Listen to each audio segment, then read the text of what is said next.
Então é o seguinte, a gente tem agora que entrar no nosso capítulo 9. Finalmente a gente passou para o volume 2, tá? Não queimem o volume 1 ainda. Exatamente. Não queimem o volume 1 ainda, porque a prova é do capítulo 6 ao 9, tá? Então não taquem fogo nele, vocês ainda vão precisar. Quando eu terminava o ano, eu tacava fogo em tudo. Tá? Então é o seguinte, esse capítulo aqui, vamos lá, pessoinhas, esse capítulo aqui é o seguinte, diferente do capítulo 8, que numa cagada no banheiro vocês terminavam de ler, esse aqui é um pouquinho mais longo, tá? E o assunto dele é um pouquinho mais abstrato, ele requer um pouquinho mais de memória RAM para você conseguir processar o que tá rolando ali e guardar tudo, beleza? O processador tem que dar uma trabalhada a mais. Porque ele não é um assunto muito óbvio, mas ele também não é impossível, e vocês vão ver que é de boa. Só é um pouco mais difícil do que a gente viu no capítulo 8, que era um capítulo muito curtinho, muito simples de entender. Então, o que o capítulo 9 fala? Ele fala do núcleo, que foi a única organela que a gente não tinha estudado. Por quê? Para facilitar a continuidade do assunto. Porque a gente vai ver agora núcleo, vai ver como que o núcleo controla a célula, com o DNA e o RNA. A partir disso, a gente vai entrar em como ele controla a divisão celular, depois disso a gente entra em genética. Então faz sentido deixar o núcleo pelo final, porque logo depois do núcleo a gente vai emendar com genética, e depois a gente termina no quarto bimestre com evolução, que tem super a ver com genética, tá? Aí a gente termina, e vocês só vão ver minha cara de novo no primeiro ano, se tudo continuar igual.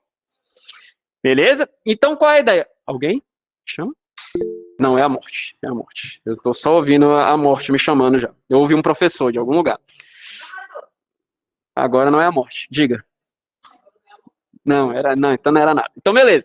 Então, qual é a ideia? Como é que a gente sabe, gente, que o núcleo é o centro de comando da célula? A gente fez um experimento. A gente não, né? Parece que eu estava lá. Não, eu não estava lá. Isso foi feito há muito tempo atrás. Eu não era nem um espermatozoide. Mas qual foi o experimento que fizeram? Pegaram uma célula de uma ameba, que é um protozoário, racharam ela no meio, sendo que uma parte tinha todas as organelas mais o núcleo, e a outra parte tinha todas as organelas menos o núcleo. A parte que não tinha o núcleo, morreu. A parte que continuava com o núcleo, continuou vivendo muito bem, obrigado, e ainda se reproduziu. Ela ainda fez duas. Então, a partir disso, a gente descobriu que o núcleo, que é, sim, é difícil dizer que ele é a organela mais importante, mas ele é a organela central da célula que vai comandar toda a orquestra ali. Porque dentro do núcleo é onde está o DNA, que é o nosso material genético. Diga. Isso, não dá para você dizer. Exatamente. É exatamente isso. Mas acaba que, tipo assim, numa questão de comando, digamos que o núcleo é o chefe, é a organela-chefe. Adianta um chefe sem funcionários? Não, ele não vai dar conta de fazer o trabalho. Mas, digamos que o núcleo é o chefe, se a gente for seguir essa linha, tá? O núcleo, gente, ele é exclusivo do quê? Dos eucariotos. Vocês viram isso com a tia Isa lá no 6º ano, né? Então, vocês viram que os procariotos, que são as bactérias, eles não têm núcleo, e os eucariotos, que é todo o resto, fungos, plantas, animais, protozoários, todo o resto, eles são eucariotos porque eles têm núcleo. Inclusive, fica ser eucarioto. Eu, em latim, significa verdadeiro. Cário vem de carioteca. Carioteca, envelope nuclear, tá? Da membrana que nós temos que recobre o núcleo. Ele é a carioteca. Então, eucarioto, o verdadeiro possuidor de carioteca. O procarioto não tem carioteca. A maioria das nossas células, ela só tem um núcleo. É aquela imagem bonitinha de livro. Você olha lá no livro, aí você tem um núcleo, um retículo endoplasmático liso rugoso, uma mitocôndria, um de cada. Isso é fake, tá, gente? A gente tem várias de todas as organelas.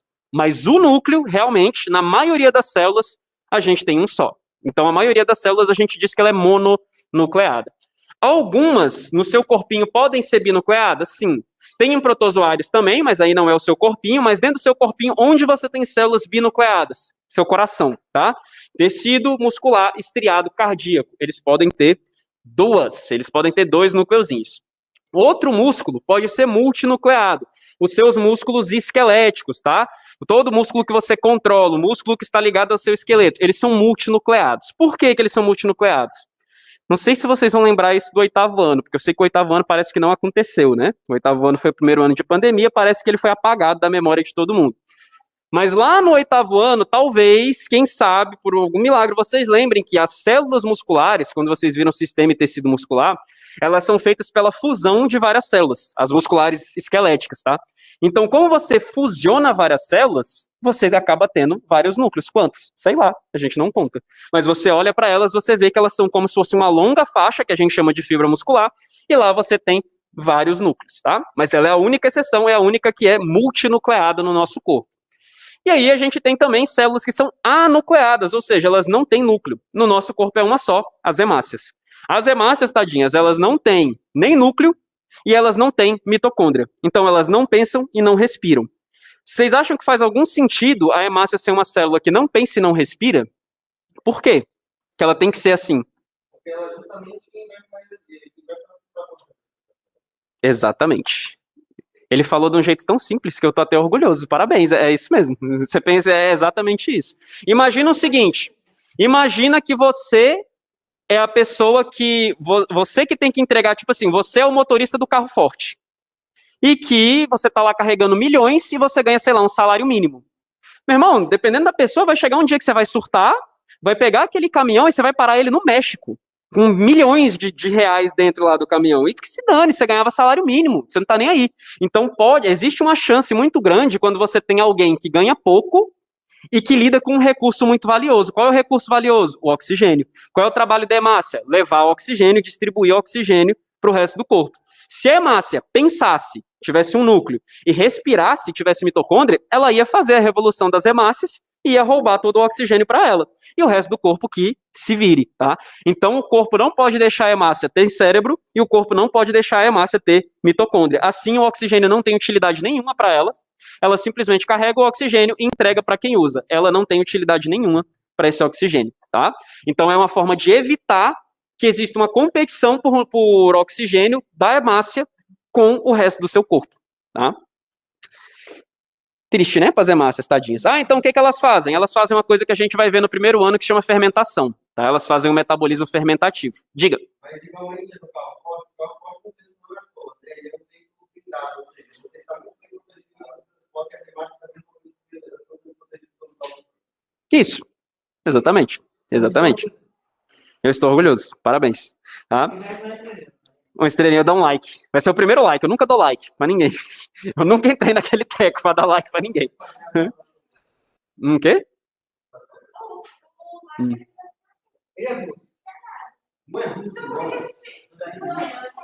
O like serve pra tipo assim, vamos supor, chegou no final do ano, tu tá com uma nota terrível, tu depende do conselho de classe, a gente abre o aplicativo, tu tem lá 30 dislikes, todos porque você portou uma arma dentro da sala de aula. Será que a gente vai te passar por... Não, né? Acho que não. Agora você tem 30 likes. Você leva uma maçã pro teu professor, né? Pô, você tá tirando a nota boa, você não dá trabalho em sala, entendeu? Entendeu? Você dá, né? Então, assim, é basicamente para isso. É para no final do ano facilitar o conselho de classe. Porque principalmente em pandemia, como alguns de vocês é a primeira vez que eu tô vendo. Eu nem sei se vocês são dessa sala. Alguns de vocês é a primeira vez que eu tô vendo. Por quê? Online. E tem pais que quase nunca mandam os filhos para online, ou os filhos que não querem vir mesmo. É a opção de cada um, perfeito. Eu não viria. Inclusive, se eu fosse aluno, eu ficaria em casa 100% do tempo, tá? Então... Não, eu não assisti EAD. Não, mas assim, assisti na faculdade, né? Na faculdade eu já tive aulas EAD. Achava ótimo, eu achava lindo.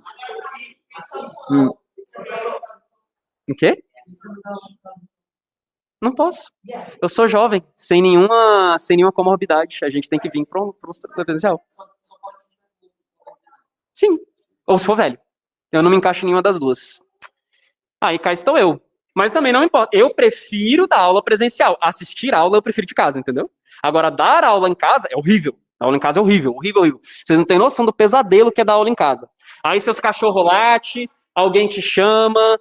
Quase ninguém participa, tem uns 2, 3 que participam. Aqui eu sou obrigado. Se eu inculcar, tipo assim, eu inculquei com essa aqui, eu vou encher o saco dela até ela participar. Ela não tem como fugir, ela vai embora, ela vai correr, ela não tem pra onde fugir. Agora, no online, você pode só me ignorar. E é por isso que eu detesto online. Aí eu prefiro dar aula no presencial também. Mesmo que eles me colocassem, eu prefiro o presencial. É difícil. Eu entendo que realmente, ainda mais para a idade de vocês, é muito difícil de conseguir prestar atenção. Para adultos é difícil. Para a idade de vocês, então...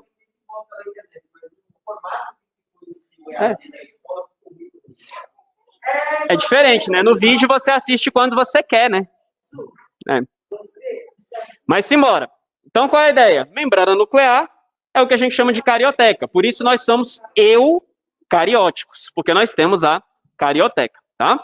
É uma dupla camada lipídica que vai estar ali protegendo o nosso núcleo e ele tem poros. Por que eu preciso de poros? Porque tem que entrar e sair coisas. A gente vê o que tem que entrar e sair, mas tem que entrar e sair coisas ali do núcleo. E ele também tem, se vocês olharem bem aqui, ó, tá vendo que tem uma ponte? A carioteca tem uma ponte de ligação direta, tem uma ponte aqui, ó. Ele tem uma ponte de ligação direta com o retículo endoplasmático rugoso, tá? Eles se conectam diretamente. Deixa eu só ver se tem alguém chorando já em casa. Tem alguém chorando? Não, ninguém chorando. Ai, como é que tem esse tanto de gente aqui? Ainda tem 19 pessoas em casa. Todos vocês são do A?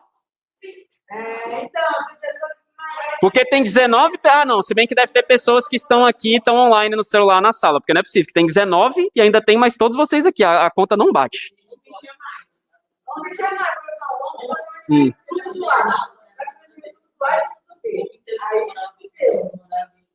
Saquei, saquei. Mas realmente são todos vocês do A, né, originalmente. Ah, por isso. Então tem gente de... então tem gente de outras. Ah, tá. Enfim, estamos aqui, vai dar certo. Então, beleza. Espero que dê certo. Vamos tentar trabalhar para dar certo. E aí, dentro, o que a gente tem? Uma coisinha chamada nucleoplasma. Para pensar, analogia. Se a gente tem na nossa célula, tem lá a membrana bonitinha, dentro da célula a gente tem o citoplasma. Dentro do núcleo, nucleoplasma, tá? É basicamente a mesma ideia. Cito significa célula, então citoplasma, nucleoplasma. Vai ser o líquido que está lá dentro. Basicamente é um líquido, tá? Que tem lá no interior do núcleo. Ele tem enzimas, ATP, íons e vitaminas. Parecido ali com o citoplasma, ligeiramente diferente.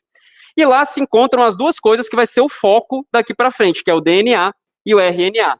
Essa é a parte que eu preciso que vocês respirem fundo, apertem os cintos e verifiquem se o carro de vocês tem airbag e se ele está funcionando, tá? Porque é aqui que começam a surgir as dúvidas, na questão do que é DNA e RNA. Essa parte de núcleo eu tenho certeza que 98% entendeu, porque realmente é mais tranquilo.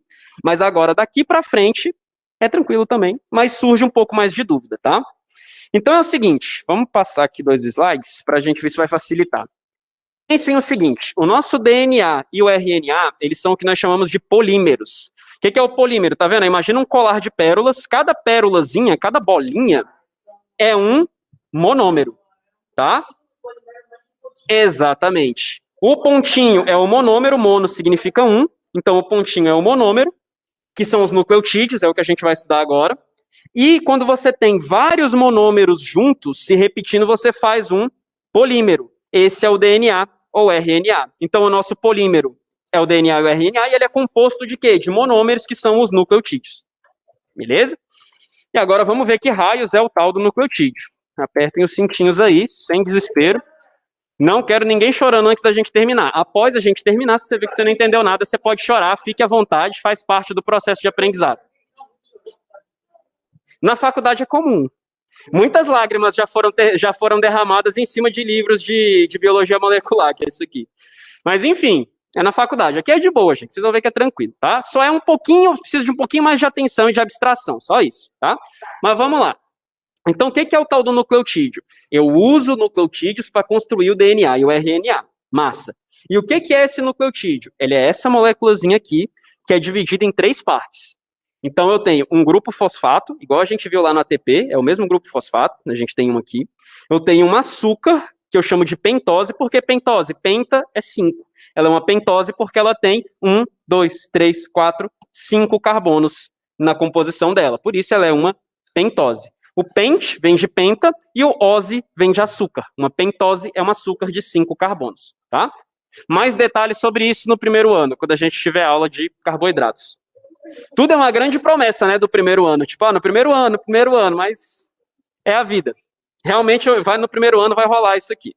Então, qual é a ideia? A gente tem esse grupo fosfato, ele fica aqui paradinho de boa, e a gente tem essa pentose. Essa pentose, a gente tem 2 opções. A gente pode usar uma ribose, e essa ribose, se eu usar uma ribose, eu tenho que destinar esse nucleotídeo para o RNA, ou eu posso usar uma desoxirribose, e aí eu tenho que destinar o nucleotídeo para fazer DNA. Professor, como eu sei qual é qual? Você vai olhar aqui, ó, no 2. Olha aqui para o carbono 2, que aí está 2 linhas. Pessoal que está olhando só para o slide, procura aí na parte rosinha, onde está escrito 2 linhas. Onde você está vendo 2 linhas, tem uma coisinha ligada, que é um oxigênio e um hidrogênio, um OH. Se eu tenho o OH bonitinho, eu estou tratando da ribose. Então, isso aqui que a gente está vendo no slide é uma ribose. Tá?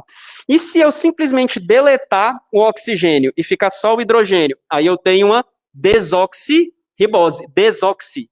Eu tirei o oxigênio. É uma desoxirribose. No carbono 2, eu só vou ter um hidrogênio. E aí, se eu olhar para essa molécula e eu ver que ela não tem o oxigênio, só o hidrogênio, eu sei que é uma desoxirribose e que isso vai ser usado para construir um DNA. Essa parte fez sentido? Só no carbono 2, perfeito. Tá? E aí, qual é a ideia? Para que eu faço isso? O teu corpo tem que saber qual é qual. Porque o DNA e o RNA, ambos estão no mesmo lugar. Eles são muito parecidos. Vocês vão ver que eles têm, tipo, 70% de similaridade. Como é que eu sei quem é quem? Tem que ter algumas diferenças, né? Uma das diferenças é esse oxigêniozinho, beleza? Base nitrogenada. Esse cara aqui é o foco. Ela é a estrelinha, ela é a mais importante desse rolê, porque é ela que vai mudar. Depois que eu tenho aqui, que eu sei que aqui é ribose, ou uma desoxirribose, vamos supor que é uma ribose, que é o que a gente está vendo. Eu posso ter 4 opções de base nitrogenada ainda. Tá? Então, ela que vai ser a mais variável dentro dessa cadeia aqui. Então, nucleotídeo é um açúcar, que pode ser ribose se for para o RNA, e desoxirribose para o DNA. Como é que eu vou lembrar? Ribose, R, RNA. Desoxirribose, D, DNA. De boaça, o próprio negócio já te dá a dica, beleza? Grupo fosfato tá aqui, bonitinho, não interessa muito pra gente. Vai fazer mais sentido, tipo, o ensino superior. Vejo vocês na aula de bioquímica quando vocês estiverem fazendo medicina na USP. Aí vocês vão ter que entender o que é que esse grupo fosfato interfere. E a base nitrogenada, que é quem realmente vai ficar mudando e é o foco do nosso próximo slide. Então, deixa eu só ver esse pessoal de casa. Mamíferos domésticos.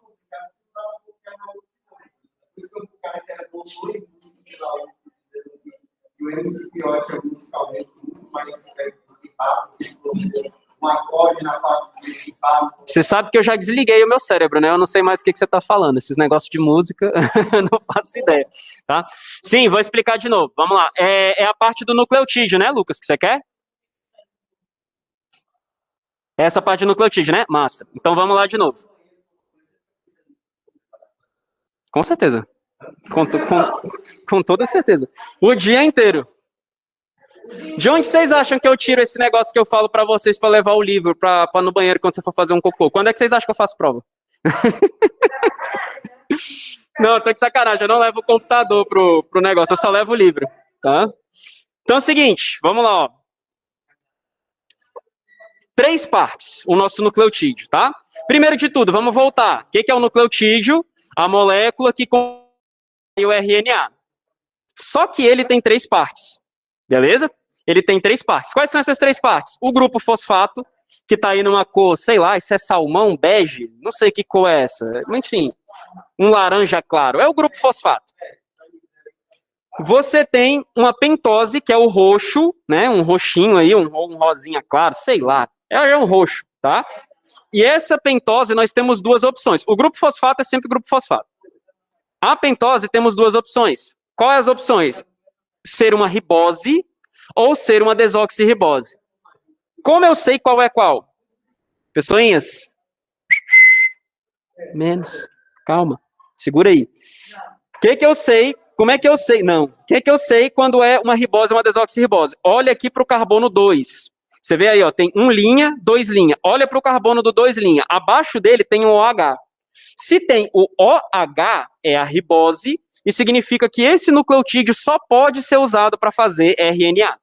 Se eu tenho só o H, imagina que agora você deletou, imagina aí, Lucas, na sua cabeça, que você deletou o oxigênio nesse carbono 2, você está vendo só o hidrogênio. Agora você está olhando para uma desoxirribose, é desoxi, eu tirei o oxigênio.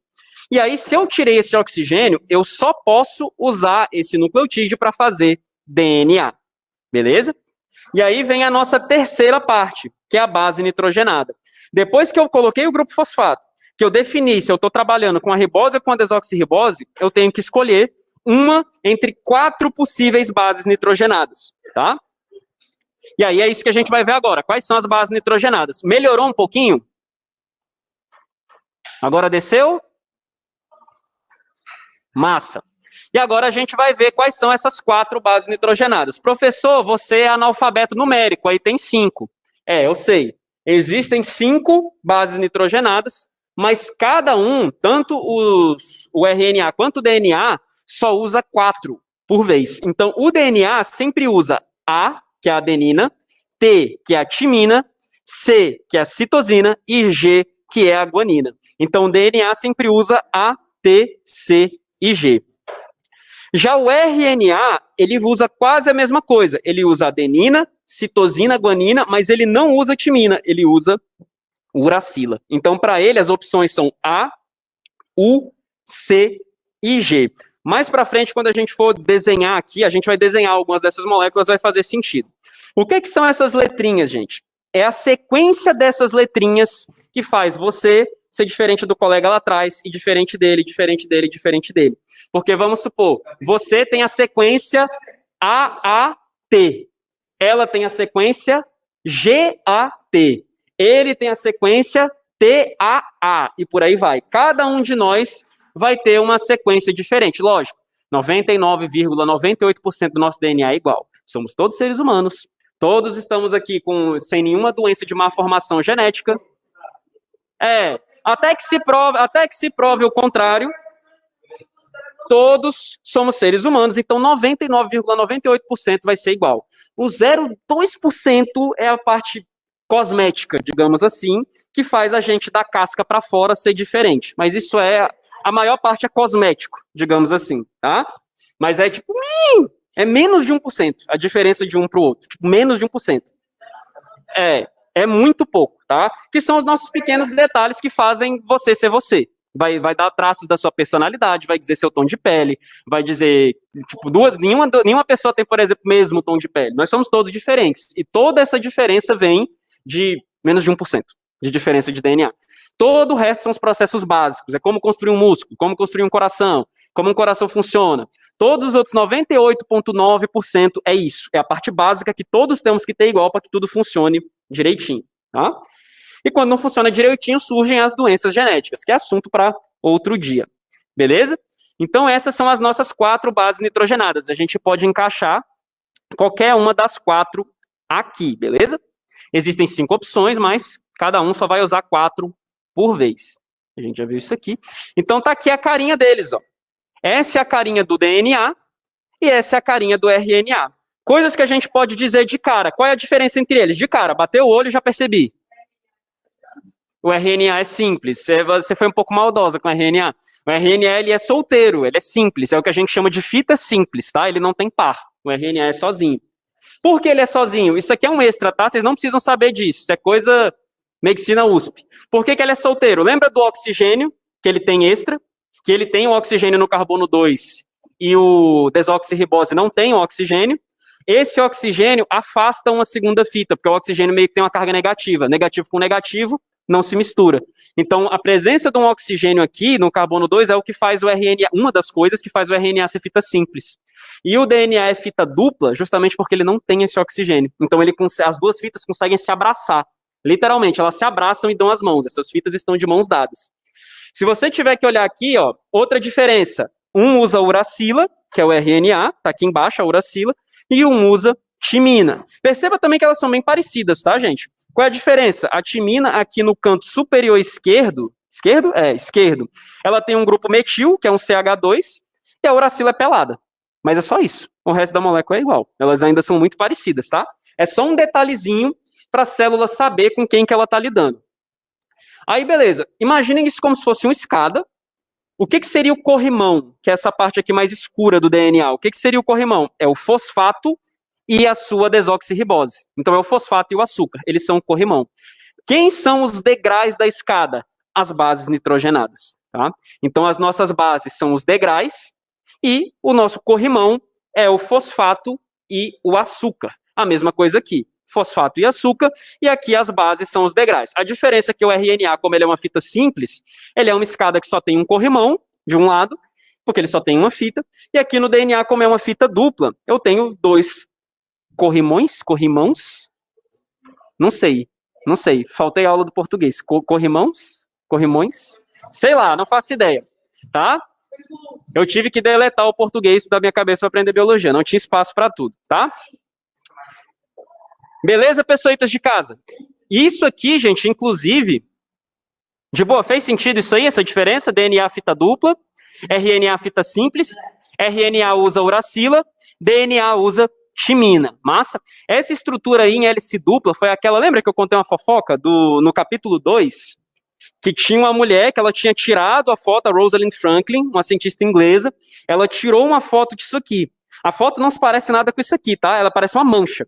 É uma cristalografia de raio-x, mas para quem entende a mancha, consegue fazer alguns cálculos de matemática para derivar a estrutura. Porque isso aqui é muito pequeno, tá? A gente não consegue ver, não tem cor, não tem nada. Aqui está colorido por fins didáticos, tá? E aí, 2 caras foram lá, pegaram, que o Watson e Crick pegaram o trabalho dela, na verdade o chefe dela pegou, mostrou para os caras, eles já estavam no caminho de entender isso aqui, e a foto dela foi o que deu o estalo. A foto dela foi o que deu exatamente essa reação. A foto dela deu aquele, agora desceu, né? E aí, o que eles fizeram? Publicaram o trabalho e não citaram ela em momento nenhum. Top, né? E aí, professor, por que ela não falou nada? Ela falou, mas ela era uma mulher em 1950 e pouco, né? Isso foi publicado em 53, então ela estava ali na década de 50, e eu queria lembrar a vocês que até os anos 80, a mulher não tinha nem o direito de se separar do marido. Se seu marido chegasse em casa com um amante, te desse uma surra, problema seu, você não tem direito de se separar, tá? É sério, até os anos 80 era assim, tá? Isso foi muito recente que a mulher ganhou o direito, há menos de 30 anos atrás, no Brasil, as avós de vocês não podiam, tá? Se separar dos avós de vocês. Mesmo que ele batesse nela, traísse ela, problema dela. Ela tinha que aguentar calada, tá? Era meio que propriedade do marido. Então as avós de vocês viveram isso, tá? Elas não podiam se separar dos seus avós. Aí sim, aí podia, porque aí ela virou viúva, né? Aí ela virou viúva. Mas ela não pode, mas o contexto mulher divorciada não existia por parte da mulher. O homem pode jogar fora, entendeu? Se ele quiser, ele pode divorciar e te jogar fora. Agora, podia, né? Não é assim. Mas a mulher não podia, entendeu? Era literalmente propriedade, gente. Era quase que propriedade. E isso não está distante. As avós de vocês viveram isso, dependendo da idade da sua mãe, acho difícil. Não, aí eu tô chamando a mãe de alguém de velha, né? Mas dependendo da idade da sua mãe, talvez até ela, tá? Tenha casado dentro desse regime, de que ela não poderia pedir separação. Agora vocês imaginam, isso foi anos 80. Agora vocês imaginem uma mulher cientista nos anos 50. Vocês acham que alguém deu bola para ela? Óbvio que não. Ignoraram ela como se não houvesse amanhã. E ela ia pro jornal, dava entrevista, falava que ela foi roubada, que ela não autorizou, que não deram crédito para ela. Os caras falavam, não, mentira.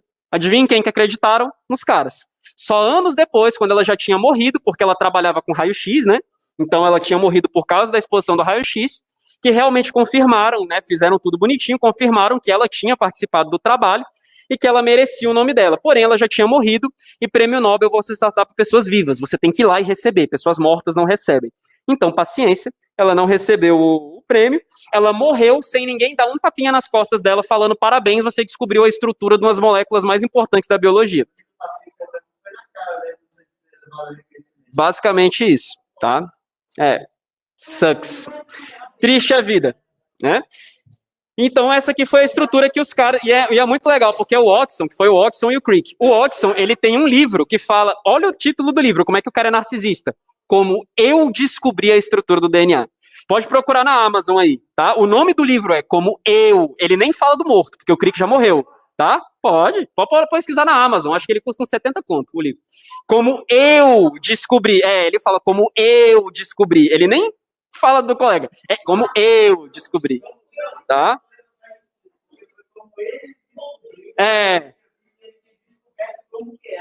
Então, assim, eles são bem. Os dois eram bem narcisistinhas, sabe? Eles se achavam a última bolacha do pacote.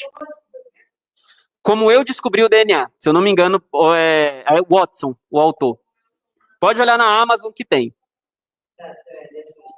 Aí eu não lembro se é como eu descobri o DNA ou como eu descobri a estrutura do DNA, mas é alguma coisa assim, extremamente narcisista, tá? Mas não, é como porque eu sou o bonzão. Então, ó, seguinte, se vocês olharem aqui, ó, procurem um padrão aqui pra mim. Não, o dupla hélice fala do rolo todo. Tem um que é como eu descobri, que aí é só do Watson. Esse da dupla hélice pode olhar que não, acho que não foi o Watson que escreveu, foi um outro cara falando sobre toda essa história. O Watson acho que tá vivo. O Crick que morreu. Ele tem 90 e poucos. Mas ele ainda tá vivo. Eu acho. Se ele morreu recente. O Crick já morreu tem um tempo. Não, ele é um homem. Homens podem fazer. Homem até hoje, gente, faz quase o que quer. Homem abandona a criança e não dá nada. E tá aí. Não é o famoso aborto masculino. O cara faz o filho, vai comprar cigarro, nunca mais volta e fica por isso. Até hoje o homem não é punido pelas coisas. Imagina nos anos 50.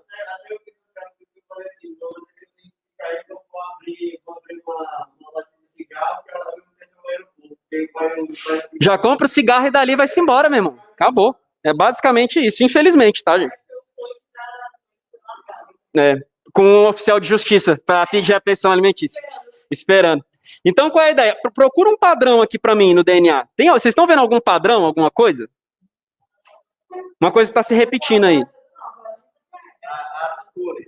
Quais cores? Amarelo, vamos lá. Azul, verde e vermelho. Amarelo, azul? Não, mas tá, legal, cores, tem a ver com as cores, mas como é que elas estão unidas, as cores? Como é que é o padrão de união das cores? Amarelo e vermelho e azul e verde. Tem algum verde e amarelo? Não. É sempre vermelho e amarelo, azul e verde. Professor, o DNA tem essas cores? Tá achando? Não? Depois eu boto o link. Não vou botar, não vou divulgar isso pra vocês, não, que esse cara não merece. Eu não vou divulgar isso pra vocês. Mas tem. Se não for na Amazon, procura no Google. Procura o Watson como eu descobri o DNA, alguma coisa assim, o nome do livro. Então, infelizmente, tá? É alguma coisa muito próxima disso, se não for esse exatamente o nome. Então, qual é a sacada, gente? Os pares, existe um padrão. Olha só qual é o par. A adenina, amarelo, sempre faz par com a timina, vermelho. E a guanina, que é verde, sempre faz par com a citosina. Então é como se fosse um degrau e eles se unem. E aí tem que ter um cimento no meio. A gente vai ver qual é esse cimento que vai unir esses degraus para que ele não afunde, né? Então essa é a sacada. Eu tenho uma complementariedade. A adenina sempre interage com a timina e a citosina sempre interage com a guanina. De boa, pessoas de casa, essa interação sempre citosina, guanina, adenina, timina. E aí, depois eu mando o link para vocês então, já que vocês estão curiosos, depois eu mando o link. Eu vou achar, eu vi esse livro anteontem. Eu estava comprando uns livros na Amazon e eu vi ele. Eu vi esse livro anteontem, eu não tô doido. Eu vou achar ele e depois vou mandar para vocês. Era em português. Aí, ó, como é que vai ser, como é que vai funcionar isso aqui? A adenina sempre se liga à timina, tá vendo? Elas têm formatos complementares. Óbvio que não é assim, isso aqui é para simplificar, tá? É só para simplificar eles encontrando um com o outro. E a citosina sempre vai se misturar com a guanina. Como que a gente lembra disso? Você pode usar nomes. O nome que eu aprendi há 10 anos atrás, e 10 anos atrás essas pessoas já eram velhas e talvez mortas, mas foi o que ficou na minha cabeça. Agnaldo Timóteo, Gal Costa. Agnaldo Timóteo, AT. Gal Costa, GC. Tá? Então, sempre o A vai parear com T, o C vai parear com o G. Então, se eu te der uma das fitas do DNA, você consegue descobrir a outra. Eu só preciso te dar uma. Porque a outra vai ser complementar. Sempre que você vê um A desse lado, nessa fita da esquerda, você coloca um T na fita da direita. Sempre que você vê um C na fita da esquerda, você coloca um G na fita da direita. E por aí vai. Então, com uma fita, você consegue descobrir a segunda. Beleza? A gente vai fazer um exercício disso, inclusive, no próximo slide. Então, aqui, ó, um outro detalhe. Entre o A e o T, a gente tem duas ligações de hidrogênio. É como se fosse duas cordinhas, dois grampos, que vão manter essas bases juntas uma com a outra. Já na citosina e guanina, eu tenho 3 grampos. É como se eu fosse lá, grampeasse 3 vezes. Aí é o seguinte, uma das coisas, gente, que pode soltar o DNA, fazer o DNA sair da sua hélice, fita dupla bonitinha, e virar uma fita simples, e aí ele perde totalmente a sua função, né? E inclusive é por isso que você passa mal quando sua febre vai acima dos 40 graus, porque tanto as suas enzimas quanto o seu DNA, eles desnaturam. O que é desnaturar? Você tem o formato natural, se você desnatura, você perdeu o seu formato. Se você perde o formato na biologia, você perde a função. Então, o seu DNA para de funcionar. Resultado, você entra em convulsão. É por isso que acima de 40 graus de febre, você pode convulsionar. É literalmente o seu DNA, que é para ser uma hélice dupla, ele está se abrindo. O seu corpo está entrando em parafuso, né? Você está, morrendo por dentro. Você está cozinhando, tá? Você tá com a cara de espantada, mas é. É por isso que as pessoas têm convulsão, gente. De 39 e tanto para cima, é muito fácil de você ter uma convulsão, principalmente em crianças. Criança é mato. É por isso, tá? É as suas proteínas e o seu DNA desnaturando, eles estão se soltando. Só que, para pensar, as bactérias têm o mesmo DNA, tá? Isso não é só para humanos, não, isso é universal. Da bactéria ao mosquito, ao ser humano, ao elefante, ao leão, todos usam ATCG, tudo igual, tá? Todos usam tudo igual. O DNA, o código genético, ele é universal para todos os seres vivos, pelo menos os que a gente conhece. Isso, exatamente. Vai lá. Sim, velho, tô mentindo pra vocês não, eu vou mandar o link.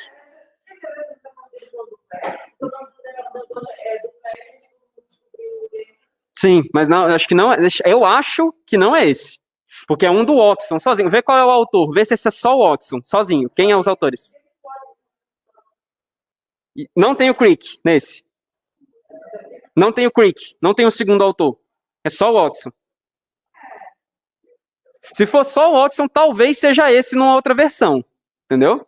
Mas depois eu mando pra vocês o que eu vi. Só não comprem, não estimulem esse babaca. Não estimulem isso, porque ele é muito otário. Mas enfim, aí qual é a ideia? Nós temos esse mesmo DNA aqui nas bactérias. E tem bactérias que elas vivem em vulcões, é esse. Então é a dupla hélice, então é esse, foi mal. Então é esse mesmo. E é só do Watson, não é? Aí em cima na capa. É ele. É o babaca que tá vivo. Mas enfim. Então, ó, vamos lá, foco pra gente terminar esse raciocínio aqui. Eu tenho esse mesmo DNA em bactérias, e tem umas bactérias que elas vivem perto de vulcões submarinos, onde a água está perto do ponto de ebulição. Tipo, 90 graus a água, quase 100 graus a água. Ela só não ebuliu ainda porque a pressão é muito alta. E essas bactérias estão vivendo lá feliz da vida. Como que o DNA delas não desnatura? Se a nossa 40 graus, ele já está desnaturando e o DNA é universal. Nope, ele é igual. Tem algumas modificações que só quem for para ensino superior nessa área vai ver. Mas uma das coisas principais é isso aqui, ó, o conteúdo de GC. Essas bactérias, elas têm que ter muito mais porcentagens de GC no corpo do que de AT. Por quê? AT, 2 ligações, fácil de quebrar. GC, 3 ligações, difícil de quebrar. Então, um DNA que tenha muito GC é difícil de desnaturar. Então, você precisa de uma temperatura muito maior para conseguir desnaturar. Então, esses micro-organismos que vivem em locais muito quentes, eles precisam ter um conteúdo maior de GC no seu DNA. Pessoas de casa, tá tranquilo isso? Agnaldo Timóteo, Gal Costa. Gente, usem o que você quiser para lembrar. Se o seu nome é Arthur, eu vou te ajudar a lembrar AT de Arthur. Meu filho, seja feliz, tá? Use isso. Use o que for lembrar. O que você tem que lembrar é o A junta com o T e o G junta com o C. O que você vai usar de mnemônico para isso, be my guest, você pode usar o que você quiser, tá? Isso aqui é só, como eu aprendi, eu tô repassando a informação, tá?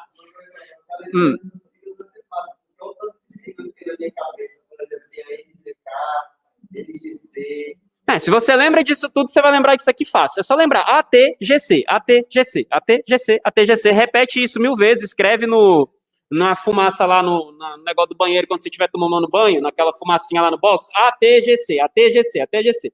Nunca mais você esquece, beleza? Então, isso aqui mostra um negócio muito interessante pra gente, que é a regra de Chargaff. E aí, deixa eu ver quanto tempo a gente tem. 3 minutos, dá tempo. Qual é a regra de Chargaff, gente? Isso é uma questão que despenca em PAIS. O PAIS 1 quase sempre traz uma dessa, tá? Por quê? Pensa aqui comigo. O A não é complementar ao T e o G não é complementar ao C. Então, se eu te der uma das bases, ó, pensa comigo. Eu te digo que eu tenho 20 adeninas numa fita. Quantas timinas eu tenho que ter do outro lado? 20, exatamente, 20. Se eu tenho 20 adeninas, eu tenho que ter 20 timinas. Então, se eu te der simplesmente o número... Deixa eu trocar de mão, que eu não consigo escrever qual.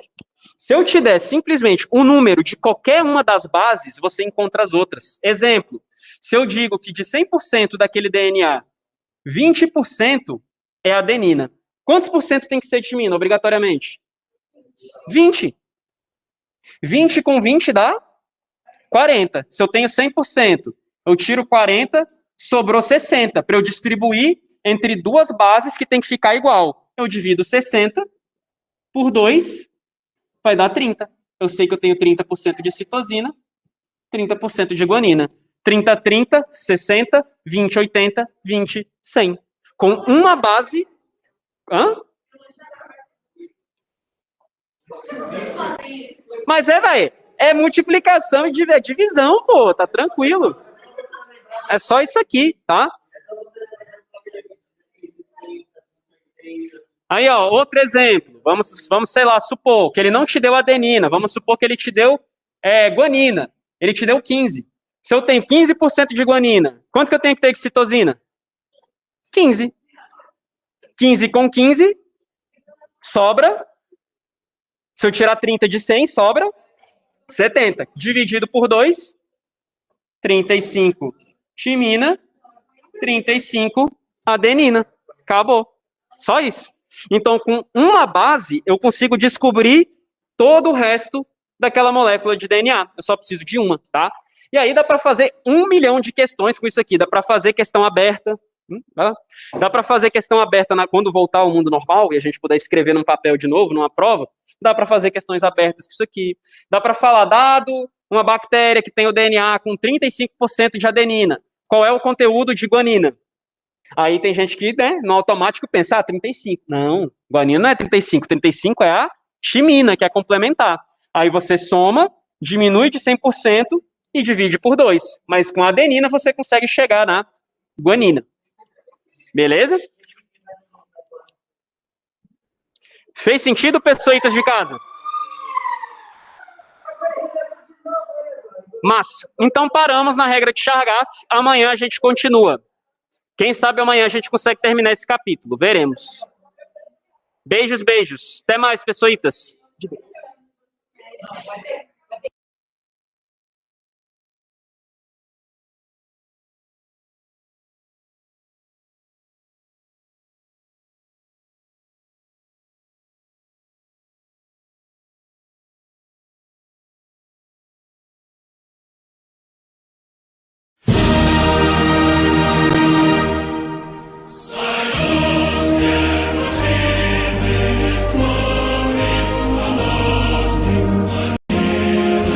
Enquanto a CPI tá pegando fogo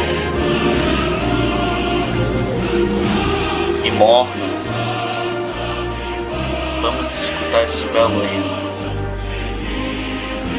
Viva a camarada Lênin, viva a camarada Marx, viva a camarada Wellington.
mesmo, no dia de amanhã, que a gente passe de ano,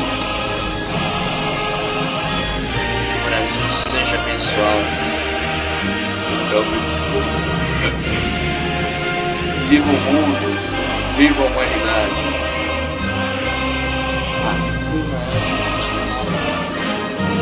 Viva tudo.